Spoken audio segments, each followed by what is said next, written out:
ഈ നാട്ടിൽ നടക്കുന്ന പ്രണയച്ചതിയുടെ കഥകളെക്കുറിച്ച് മാതാപിതാക്കൾ മക്കളോട് പറഞ്ഞു കൊടുക്കണം. ചില ദുരനുഭവങ്ങൾ അവരുടെ ഭാവി ജീവിതത്തെ തന്നെ തകർത്തേക്കാം. കോഴിക്കോട് സ്വദേശിനിയായ പെൺകുട്ടിയെ യുവാവ് വിവാഹ വാഗ്ദാനം നൽകിയാണ് പീഡിപ്പിച്ചത്. അതിനിടെ അവൾ ഗർഭിണിയായതോടെ അയാൾ വിദേശത്തേക്ക് കടന്നു കളഞ്ഞു. കാഞ്ഞങ്ങാട് സ്വദേശി മുഹമ്മദ് ആസിഫിനായി പോലീസ് ലുക്കൌട്ട് നോട്ടീസും പുറപ്പെടുവിച്ചിരുന്നു. ഒടുവിൽ കഴിഞ്ഞ ദിവസം നാട്ടിലെത്തിയ ഉടൻ കണ്ണൂർ വിമാനത്താവളത്തിൽ നിന്നും പ്രതിയെ കോഴിക്കോട് കസബ പോലീസ് പിടികൂടി.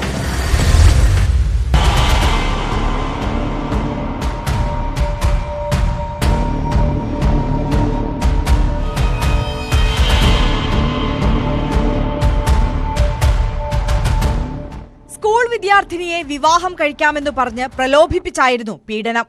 2022 മുതൽ കോഴിക്കോടുള്ള ഹോട്ടലിലും വയനാട്ടിലെ വിവിധ റിസോർട്ടുകളിലും വെച്ച് മുഹമ്മദ് ആസിഫ് പലതവണ പെൺകുട്ടിയെ പീഡിപ്പിച്ചതായി പോലീസ് പറഞ്ഞു. വിദ്യാർത്ഥിനിയുടെ 5 പവൻ സ്വർണം ഇയാൾ കൈക്കലാക്കുകയും ചെയ്തു. തുടർന്ന് പെൺകുട്ടി ഗർഭിണിയായെന്ന് അറിഞ്ഞപ്പോൾ ഇയാൾ വിദേശത്തേക്ക് കടന്നു കളഞ്ഞു. പ്രതിക്കെതിരെ പോലീസ് ലുക്കൌട്ട് നോട്ടീസ് പുറപ്പെടുവിച്ചിരുന്നു. കഴിഞ്ഞ ദിവസം കണ്ണൂർ വിമാനത്താവളത്തിൽ ഇറങ്ങിയ പ്രതിയെ എമിഗ്രേഷൻ വിഭാഗം തടഞ്ഞുവെക്കുകയായിരുന്നു.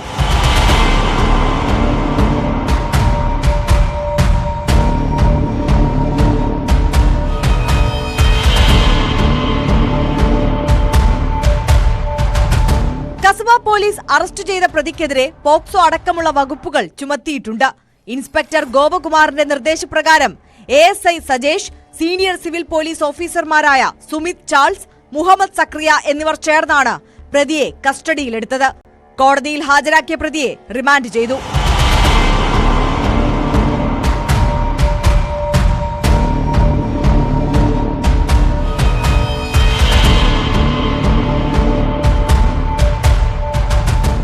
ന്യൂസ് 18 കോഴിക്കോട്.